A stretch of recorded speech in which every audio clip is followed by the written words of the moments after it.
안녕하세요. 안녕하세요. 반갑습니다. 반갑습니다. 사랑합니다. 사랑합니다. 8월 말까지는 찜통 더위가 계속될 거라고 예상을 합니다. 물론 9월에도 뭐 만만치 않겠지만 이제 좀 꺾이는 시점이 와야 되거든요. 아, 그래도 좀 바뀌었구나라는 생각이 들어야 되는데, 올여름은 최고 기온이 아주 뭐 엄청나게 높은 건 아니지만 계속 그 수준을 유지하는 것 같습니다. 그래서 대부분 예상 그 수치가 이렇게 35도 이상을 흔히 말해서 불볕더위, 또 뭐 찜통더위라고 얘기를 하는데, 그 일수록 35도 이상이 계속되는 날짜로 가장 긴 해가 아닌가 이렇게 예상을 하는 것 같습니다. 아무튼 무더위에 몸조리 잘 하시고, 또 의외로 풀여름에 에어컨을 많이 틀고 이게 좀 면역력이 더 떨어져서 그런지 감기 환자가 참 많습니다. 교회에도 참 많이 있는데 건강관리 주님 앞에 또 기도를 드리게 됩니다. 오늘 구약인물 공부 시간인데요. 오늘 공부할 구약의 인물은 야곱의 큰아들 르우벤. 먼저 한 구절 말씀을 듣겠습니다. 창세기 49장 3절과 4절 보겠습니다. 창세기 49장 3절과 4절입니다.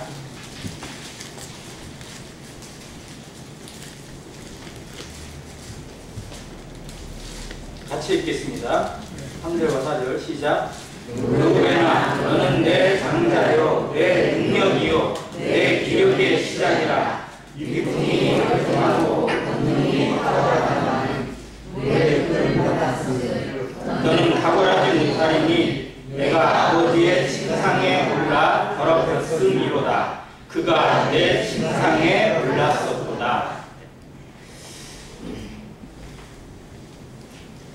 음성가 노래에도 야곱의 축복이라는 노래가 있는데, 창세기 49장은 야곱이 자신의 아들들에 대해서 유언으로 남기면서 또 하나님으로부터 받은 예언을 남겨주는 말씀입니다. 이 구절을 흔히 야곱의 축복이라고 이야기합니다. 그런데 축복을 받은 아들은 참 좋을 텐데 축복이 아니라 저주를 받은 아들들이 좀 있어요. 특히 큰아들, 둘째, 셋째는 어떻게 보면 정말 한결같이 이렇게 좀 저주를 받은 그런 모습으로 드러나 있습니다. 그 중에 가장 아쉬움을 보이는 아들이 바로 르우벤입니다.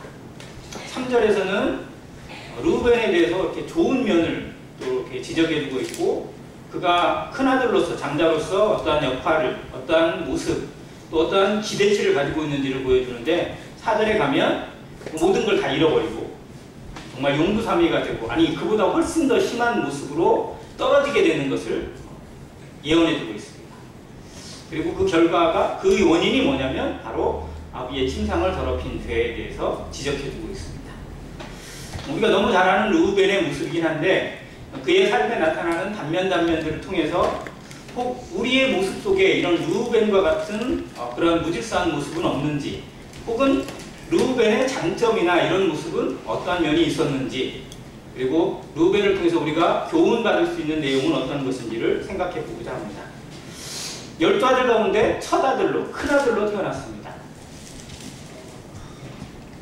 야곱은 결혼을 일찍 한 편은 아닙니다.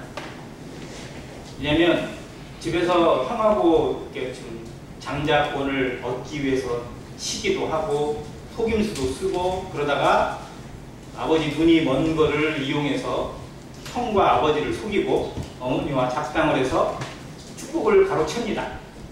그리고 그 일로 인해서 형이 칼을 갈고 동생을 죽이기로 작정하는 모습 가운데서 어머니가 내놓은 방책 중에 하나가 뭐냐면, 야, 잠깐 동안이라도 형을 피해 있어라.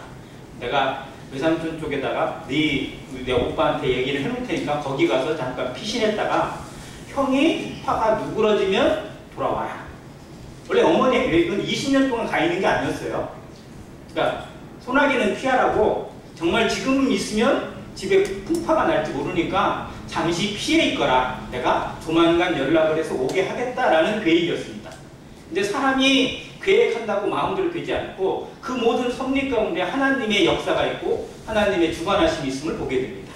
우리도 잠깐 동안만 뭐 하겠지라고 생각을 했다가 그게 정말 운명이 되기도 하고 인생의 큰 전환점이 되는 경우도 많이 보게 됩니다. 야곱이 그런 운명으로 하나님이 그를 훈련 장소로 보내셨고 외삼촌 집에서 자기보다 더한 사람, 자기도 나름대로 속여먹고 이 사람 저 사람 많이 속여왔었는데 그런 자기도 속여먹는 외삼촌을 만나서 진짜 좀 제대로 된 교육을 받는 것 같습니다. 자, 그런 그 속임이 어디서 왔냐면 야곱이 그 바단 아람에 가서 처음으로 만난 여인이 누구였냐면 라헬이었어요. 우물가에 가서 아무튼 그런 우여곡절을 통해서 봤는데 되게 이쁜데 예를 들어서 첫눈에 좀 뭔가 호기심이 들었는데 알고 보니까 외삼촌 딸이다. 자기랑 사촌이 되는 거잖아요. 외삼촌이 친척이다. 내가 그 집에 가고자 했는데 이렇게 만난다. 이게 진짜 인연이고 진짜 우연이고 그런 마음으로 그 집에 갔는데 그곳에 가서 이제 그 외삼촌이랑 이렇게 이야기를 하다가 나온 게 뭐냐면 내가 외삼촌을 위해서 7년 동안 봉사를 하겠습니다. 그러면 나이를 내 아내로 주십시오. 라고 조건을 겁니다. 아무튼 사랑하는 여자, 정말 자기 마음에 너무 쏙 든 여자를 위해서 7년이라는 시간도 아주 가볍게 생각하고 넘겼던 이 야곱이 신혼 첫날 탐을 맞았을 때 뒤통수를 세게 맞죠. 그때 그걸 확인을 못했을까? 그걸 몰랐을까? 이 생각도 할지 모르겠지만 속이고자 하는 자에게 속게 됩니다. 아무튼 그런 모습을 성경이 그대로 그려주고 있고 그렇게 해서 원치 않는 레아가 그 언니, 어떻게 보면 자기에게 처형이 돼야 될 여자가 첫 아내가 되고 말았습니다. 그리고 외삼촌은 조금 미안했는지 야 그러면 내가 라헬도 줄게. 근데 또 7년을 더 해. 라고 잡아먹는 어떤 그런 모습이 나오게 됩니다. 그래서 잠깐만 있다가 돌아오기로 했던 외삼촌 집에서 14년이라는 세월을 그냥 어떻게 보면 아무것도 못 얻고 봉사를 하게 되고 나머지 6년은 이제 자기의 소유를 얻게 되는 시간으로 보내게 됩니다. 그러니까 그 기간 동안에 그 아내들을 통해서 낳게 되는 자녀의 모습, 성경이 이것을 너무나 자세하게 기록을 해두고 있어요. 그 부분을 보겠습니다. 창세기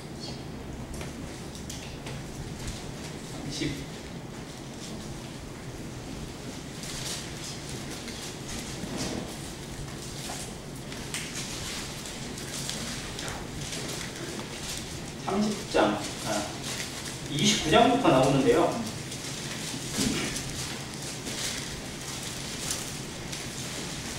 (20장) 29장 후반부부터 30장까지 야곱의 집안의 경사인데도 불구하고 정말 전쟁터 같은 이 두 여자가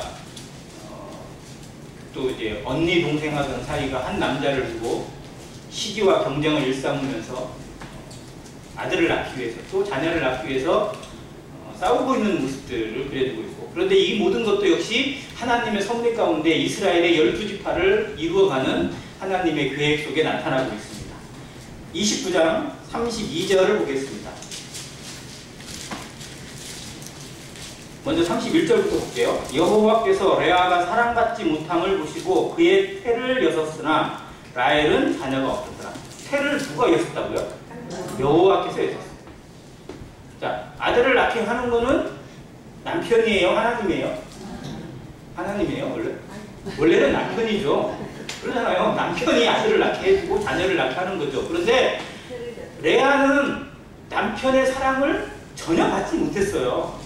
그러니까 레아와 잠자리를 하거나 그와 하는 것은 어쩔 수 없이 마지 못해서 하는 거였지 정말 자녀를 낳고자 하는 마음으로 야곱이 임한 것이 한 번도 없습니다. 그러니까 어떻게 보면 레아의 입장에서는 남편이라고 되어 있지만 실상은 남편도 아니에요.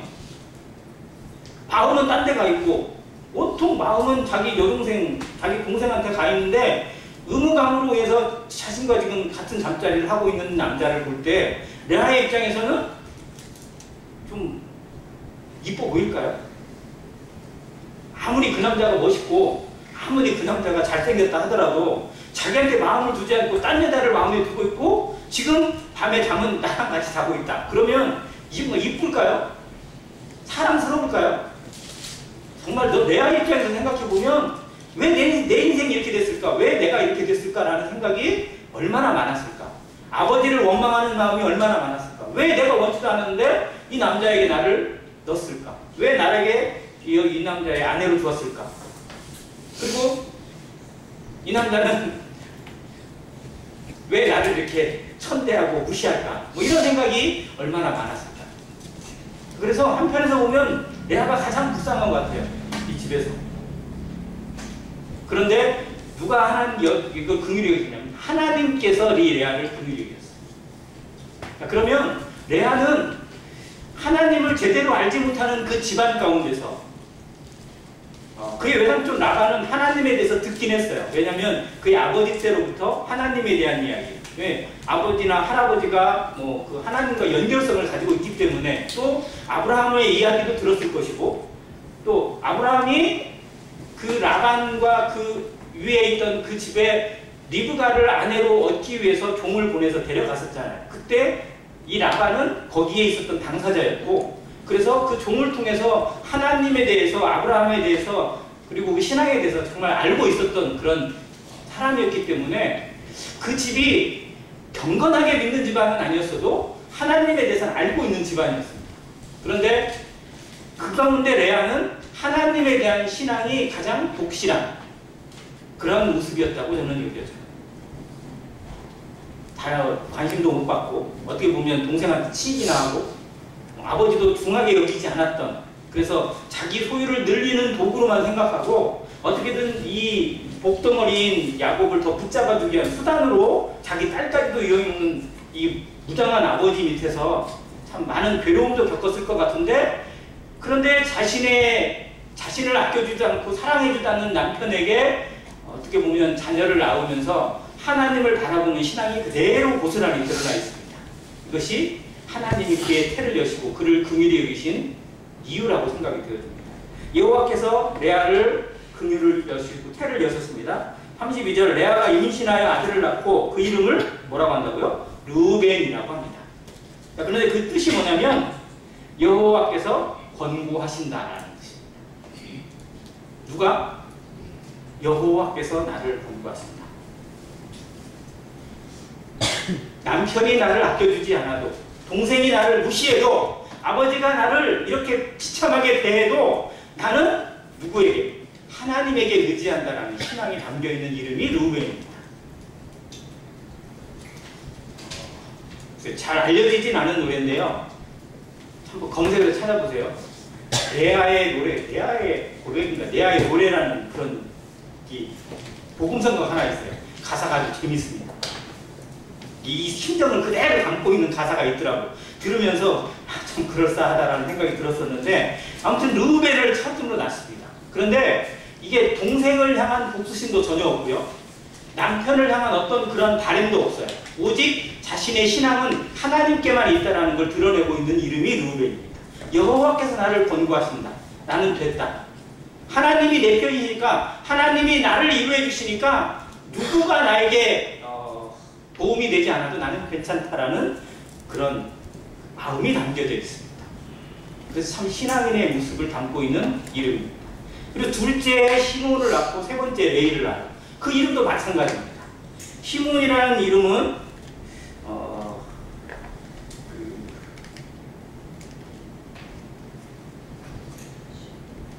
사랑을 받는다라는 이름도 있고 레이라는 이름을 통해서 연합이라는 이름도 주셨고 또 유다를 낳으면서 찬송이라는 이름도 주셨습니다. 아들을 낳을 때마다 또 자기 같은 사랑받지 못하는 여인에게 하나님께서 계속해서 자녀를 주시는 것에 대해서 감사하면서 그 이름을 하나님께 한 걸음 한 걸음 더 나아가는 모습으로 짓고 있습니다. 자, 그런데 문제는 어디에 있냐면 남편이 자기를 그토록 사랑해주고 있고 자기도 남편을 통해서 자녀 낳기를 그렇게 원하고 있는 라헬이에요. 라헬은 글쎄요, 이거 우리가 계산할 필요는 없지만 이 남편과 잠자리를 라헬이 많이 했을까요? 레아가 많이 했을까요? 이 야곱이 잠자리를 라헬하고 많이 했을까요? 레아하고 많이 했을까요? 당연히 라헬하고 많이 했겠죠. 빈도수나 경우의 수로 따져보면 레아는 어쩌면 하나도 못 낳아야 정상인데 4씩이나 낳아요. 근데 라헬은 당연히 많이 낳았어도 벌써 낳았어야 됐는데 하나도 못 낳아요. 그러니까 이제 라헬이 열받아가지고 남편한테 막 시기와 질투를 뿜으면서 아주 바가지를 긁습니다. 나로 아기를 낳게 하라. 아니면 내가 죽어버리겠다. 지금 생떼를 쓰는 거죠, 한마디로. 그런데 놀라운 게 30장 2절입니다. 야곱이 라헬에게 성을 내어 이르되, 성을 내요. 그토록 사랑하고 예쁘고 아름다운 자기 아내인데 이 모습을 보고 자기에게 투정 부리고 성질을 내고 있고 차라리 죽어버리겠다고 하는 이 모습을 보고 야곱도 깨달아가는 거예요.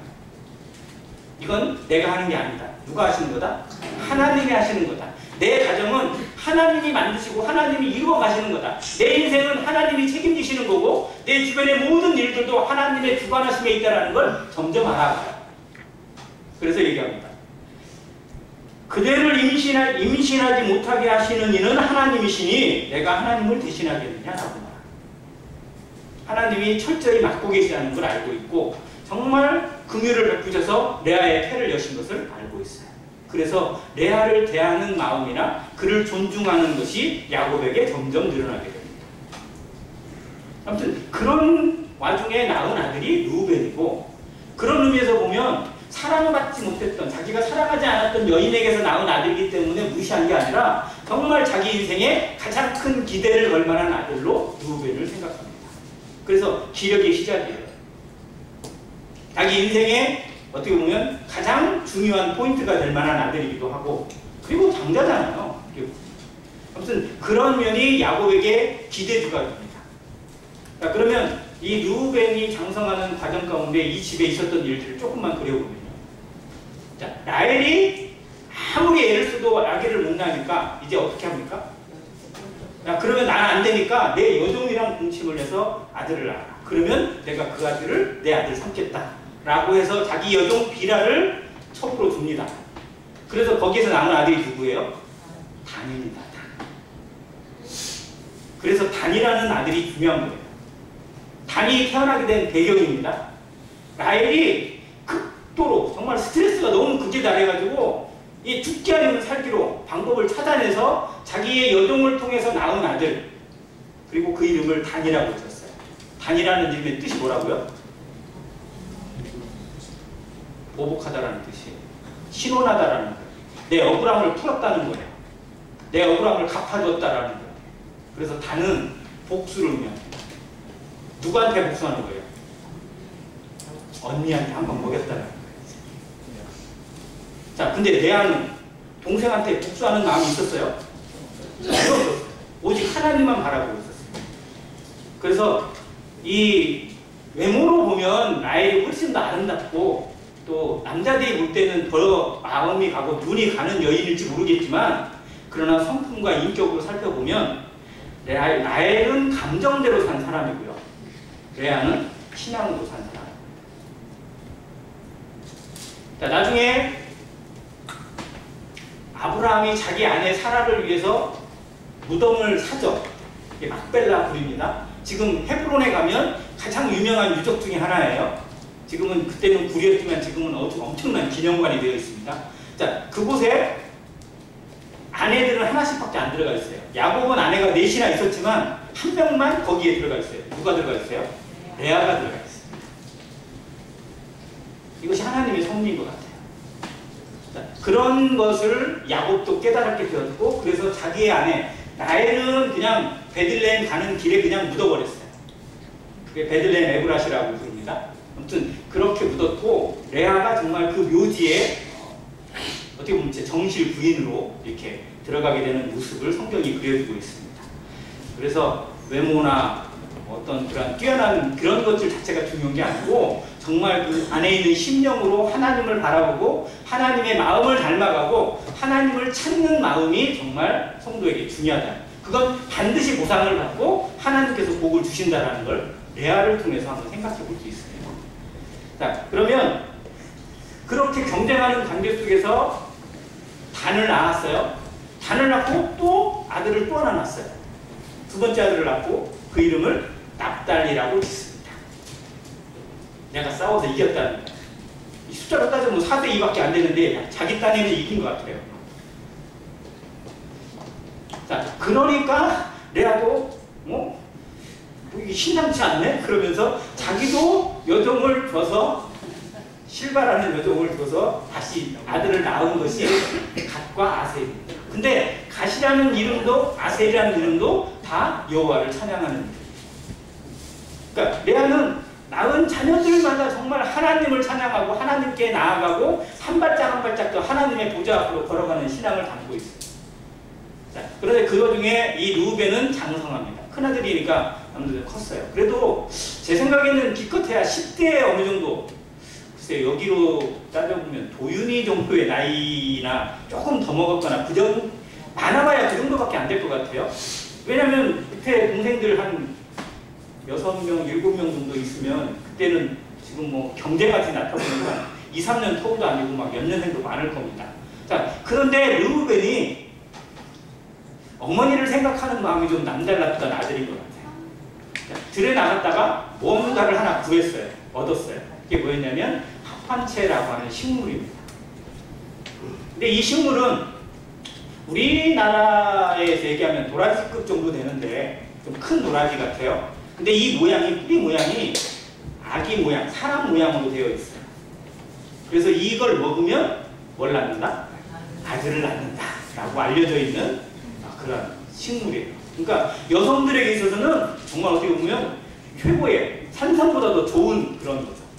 근데 이 아들이, 꼬마 같은 아들이 10대에 불과하고 소년인데 거기 가서 그걸 구한 거예요. 근데 이걸 찾고자 해서 찾은 건지 우연히 찾은 건지는 알 수 없지만 아무튼 이걸 찾자마자 누가 떠오른 거예요? 어머니가. 아버지한테 이쁨도 못 받지만 또 이제 어머니도 지금 태가 좀 생겼잖아요. 좀 공백이 생겼잖아요. 그래서 이걸 어머니한테 드려야 되겠다. 어머니가 이걸로 다시 아버지의 사랑을 얻고 정말 그랬으면 좋겠다라는 마음을 가진 효자예요, 부효자예요? 진짜 효자죠. 그러니까 르우벤은 자기 어머니를 생각하는 마음이 정말 유별했던 아들인 것 같습니다. 레아가 어떻게 보면 이 큰아들을 키우면서 어떤 마음으로 키웠을지. 근데 이 아이도 자라가면서 아버지가 자기 어머니에 어떻게 대하는지, 또 작은 엄마인 어떻게 보면 이모이자 작은 엄마 같은 그 라헬에게 어떻게 대하는지 눈으로 봤겠죠. 그래서 그런 마음들을 그대로 담고 그걸 어머니에게 갖다 드려요. 그런데 그 소식을 누가 듣게 되냐면 라헬이 듣습니다. 라헬이 어떻게 해요?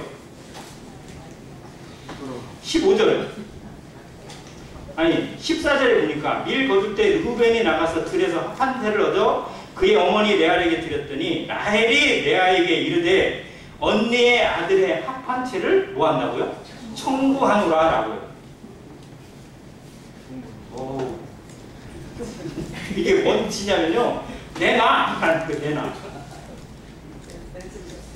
자, 누가 가져왔는데? 언니의 아들이 언니를 주려고 가져왔는데 그걸 무조건 내놓으라고. 그러니까 라헬이 그 집에서 어느 정도의 대우를 받고 있었고 그의 목소리를 얼마나 높이고 있었는지를 보여주는 대목이에요. 무질서한 모습의 대명사가 바로 라헬입니다. 그리고 그 라헬이 집을 떠날 때 뭘 가지고 나가요? 그 집에 있던 우상 드라빔을 가지고 나가잖아요. 이게 그대로 드러나는 거예요. 무질서한 모습의 대명사입니다. 하나님께서 그를 길 가는 여정에 치시고 아들을 낳다가 치시는 이유 중에 하나도 있고요.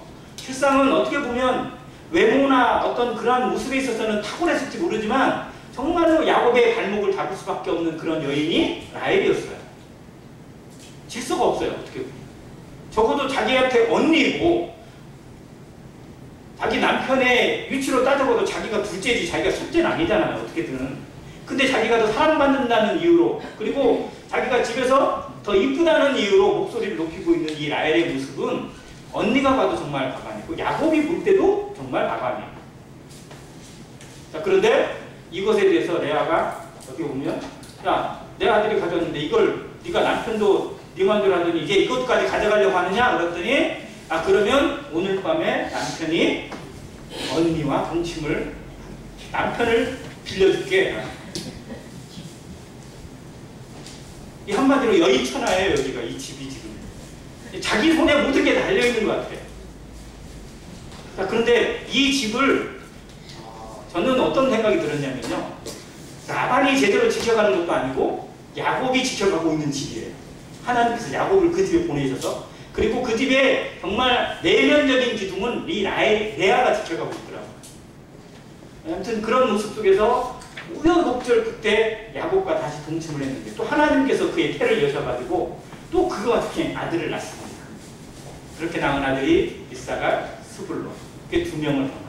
그래서 레아는 총 6명의 아들을 낳고 첩들 2명이 둘씩 나서 10명, 그리고 막판에 가서 이제 하나님께서 정말로 라헬을 진짜 불쌍히 여기서 태를 여서 낳은 아들이 요셉. 그러니까 요셉은 11번째 아들이에요. 그리고 그의 집을 떠나서 다 이동을 하다가 나중에 임신 중에 길에서 낳은 아들이 마지막 베냐민을 낳습니다. 아무튼 이 아들을 낳는 이 과정 속에서 르우벤은 모든 걸 다 지켜본 증인입니다. 이 생각을 한번 해봤어요. 르우벤의 성격은 자기 어머니를 좀 그런 생각하는 마음도 있었고요. 또 뒷면에 르우벤의 성품을 보여주는 대목이 한 2군데가 있는데, 첫 번째는 37장에 나와 있는 요셉을 형들이 시기해서 심부름한 요셉을 죽이려고 하는 대목에서 르우벤이 나와요. 그래서 르우벤이 어떻게 하죠? 르우벤은 팔자고 안 하고요. 팔자고 한 사람은 유다입니다. 유다는 이제 돈의 계산이 빨랐으니까. 근데 르우벤은 뭐 했냐면요, 구덩이에 넣자. 그가 구덩이를 제안한 이유가 뭐죠? 나중에 꺼내주려고. 그러니까 형들은 죽여 없애려고 그랬어요. 그래서 진짜 죽일 것 같았어요.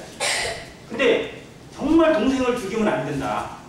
그래서 르우벤은 어떤 제안을 했냐? 야, 우리 손을 죽이는 거 아니지 않냐? 여기 구덩이에 넣자. 지금 못 나온다. 구덩이에 그냥 넣어버리자. 그렇게 해서 이 다른 동생들의 그 분노를 잠재웠어요. 그리고 동생들이 떠나면 나중에 와서 건져주려고 하는 생각을 가지고 있어요. 그런데 그 와중에 벌써 형들이 이미 일을 벌려버렸죠.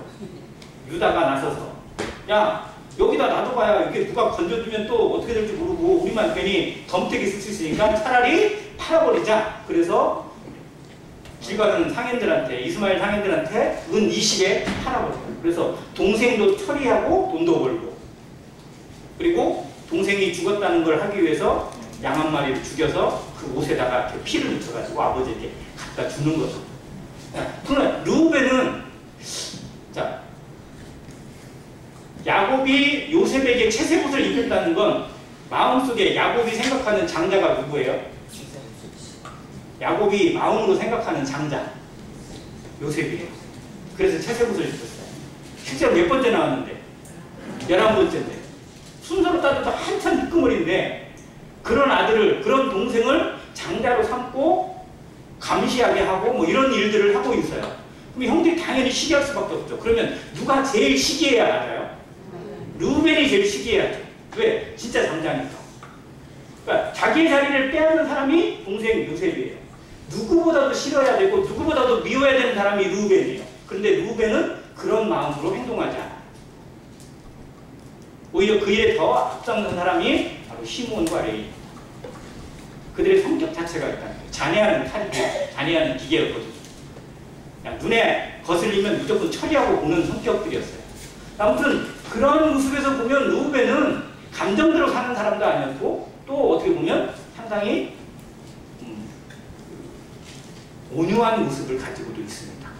또 한 가지 대목은 나중에 이제 외국의 신랑을 구하러 갈 때인데요. 처음에 갔다가 스파이로 몰려가지고 시므온을 골목으로 잡아가요. 그리고 너희 가라. 다음에 올 때는 누구를 데려와라? 베냐민을 데려와라. 자, 그러면 시므온을 왜 거기다 잡아놨을까요? 그냥 하나 제비 뽑았을까요? 왜 시므온을 목에다 가둬놓고 보냈을까? 여기에 성경학자의 견해가 뭐냐? 요셉을 죽이고자 가장 앞장선 사람, 주동자가 시므온이었을 것이다 라고 예상합니다. 그리고 그 형제간들이 어떻게 보면 둘째인데도 불구하고 제일 막 자기 의견을 많이 내거나 그랬던 사람일 거라고 추측을 합니다. 그래서 시므온을 어디다 받아놓고 돌려보냈어요. 1년이 지나서 다시 식량이 떨어져서 구하러 가야 되는데 베냐민을 데려가야 된대요. 아버지는 절대 안 내놔요. 이때 나서서 설득한 사람, 르우벤. 르우벤은 자기 두 아들을 걸고 내가 반드시 내 동생을 데려오겠습니다. 내가 못 데려오면 내 아들들을 마음대로 하십시오라고 걸었어요. 어떤 면에서 보면 단호하기도 하고 담대하기도 합니다. 그러니까 아버지 야곱이 그에 대해서 기력의 시작이라고 하고 권능이 탁월하다고 하고 뭐든지 훌륭했다고 하는 표현 자체가 정말 어떻게 보면 맞아요. 그는 사람들을 어떻게 보면 마음을 얻는 그런 것도 알고 있었고 또 자기를 희생하는 마음도 있었고 또 사람들을 긍휼히 여기는 그런 것도 있었습니다. 어머니에 대해 정성스럽게 생각하는 마음도 있었어요. 인간적으로 볼 때 정말 괜찮은 사람이었어요. 그런데 치명적인 범죄가 나타납니다. 바로 자기의 서모가 되는 비라와 동침하는 문제예요. 35장 보겠습니다. 창세기 35장 22절입니다.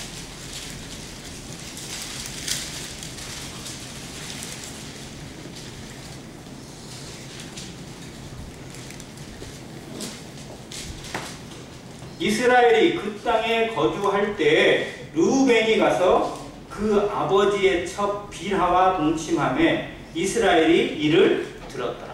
딱 이 한 구절만 나와 있어요. 그리고 이 사건이 뭔가 연관성을 가지고 있지도 않습니다. 그런데 이 사건이 일어나게 된 배경을 저는 두 가지로 봐요. 자, 첫 번째, 르우벤은 그 아들들 가운데 가장 큰 아들이긴 하지만 자기의 서모인 비라보다 나이가 많을까요? 적을까요? 많아요?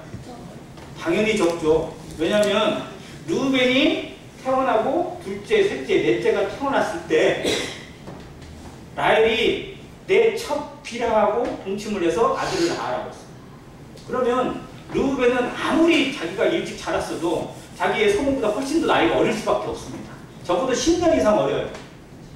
그러니까 그런 위치 가운데 있어요. 그러니까 어머니의 첫, 그러니까 어릴 때부터 어떻게 보면 뭐 자기의 집에서 어머니라고 부르진 않았을 것 같아요. 왜냐면 종이었으니까 신분 자체가. 그래서 첩이라고 얘기를 하잖아요. 뭐 그런 모습에서 나이가 아무리 어렸던 비라 할지라도 자기보다는 훨씬 더 연상의 여인이고요.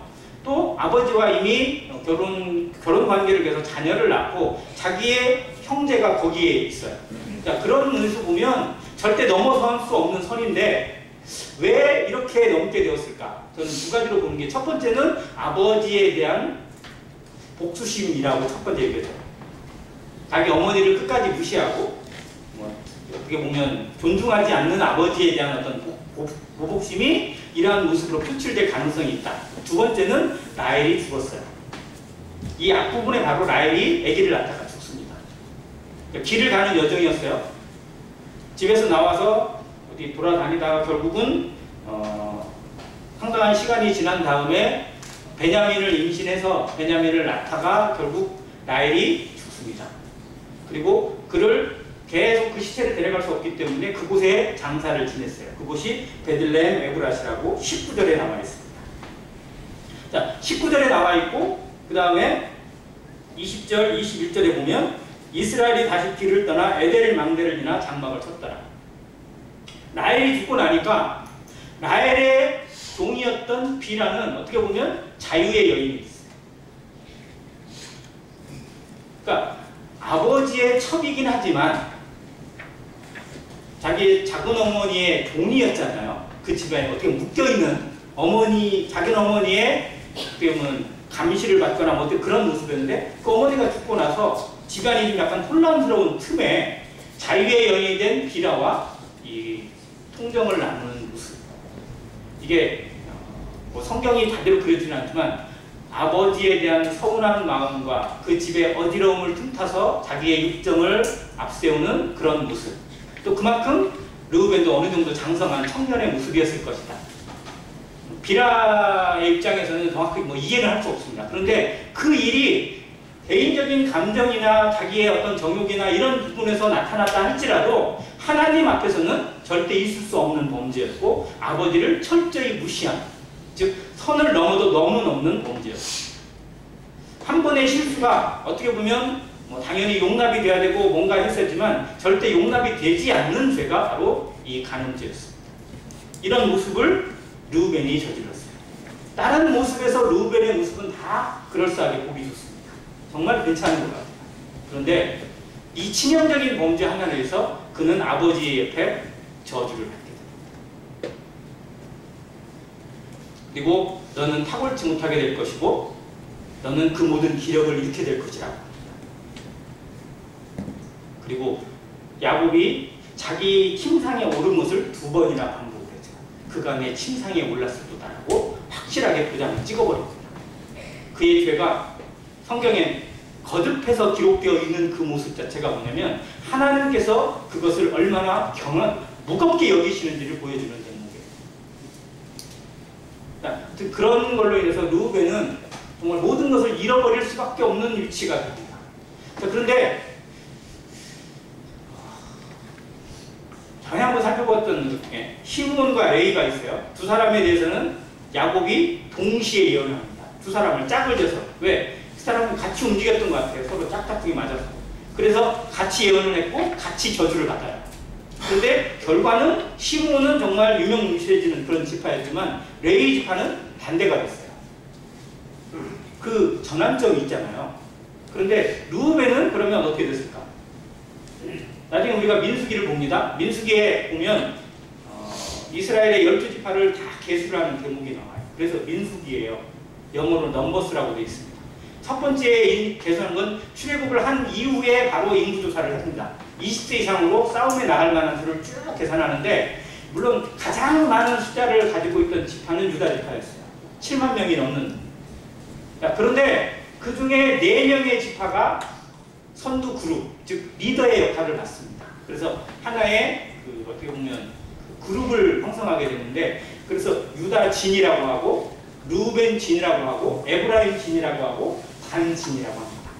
그 4지파가 어떻게 보면 좀 선두를 형성하는 모습에 있어요. 르우벤이 거기에 들어있어요. 그리고 다시 이제 가나안 입성을 앞두고 모압 평지에서 다시 인구조사를 또 하게 됩니다. 그러니까 약 40년의 기간이 흐른 다음에 또 하죠. 그런데도 어떻게 보면 숫자가 별로 차이가 없어요. 이미 죽을 사람 다 죽었는데. 그렇잖아요. 하나님이 말씀하셨잖아요. 20세 이상으로 들어갔던 사람들은 광야에서 다 죽었어요. 그러면 거기에 새로 개수된 사람들은 광야에 들어갈 때 어린아이였거나 광야에서 새로 태어난 애들이에요. 그런데 숫자는 거의 차이가 없어요. 정말 몇 차이도 안 나요. 그게 하나님의 섭리 중에 하나죠.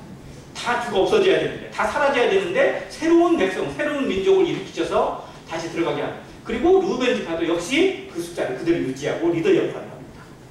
자, 그러면 모세가 죽기 전에 했던 유언이 있어요. 그래서 이스라엘의 12지파에 대해서는 야곱이 했던 예언과 함께 모세의 예언을 같이 봐야 됩니다. 그들의 결과가 비슷하게 같이 흘러갔다면 운명적으로 같은 건데 전환점을 맞았다면 뭔가 달라졌다는 거예요. 그게 대표적으로 레위 지파가 달라졌습니다. 레위 지파는 엄청난 축복을 받아요. 이 모세의 예언에서는요. 그러면 모세가 했다는 것을 잠깐 볼게요. 신명기 33장을 보겠습니다.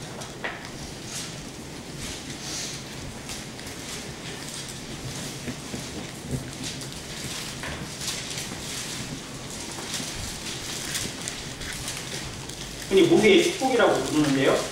33장 6절 같이 읽겠습니다. 시작.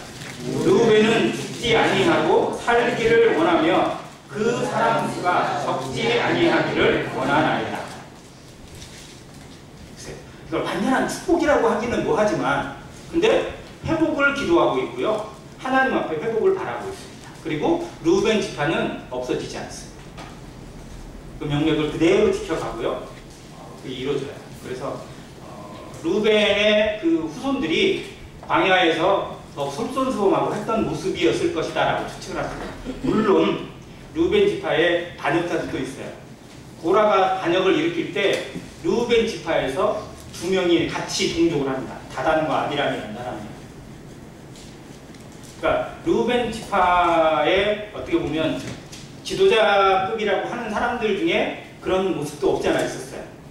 그럼에도 불구하고 그들은 계속 농맥을 유지하는 모습으로 나타나 있습니다. 그럼에도 우리가 느끼는 게 뭐냐면 르우벤 하면 좋은 모습보다는 아쉬움만 떠올라요. 좋을 뻔했는데 잃어버렸다. 정말 좋은 기회를 가지고 있었는데 좋은 재능을 가지고 태어났는데 다 잃어버렸다.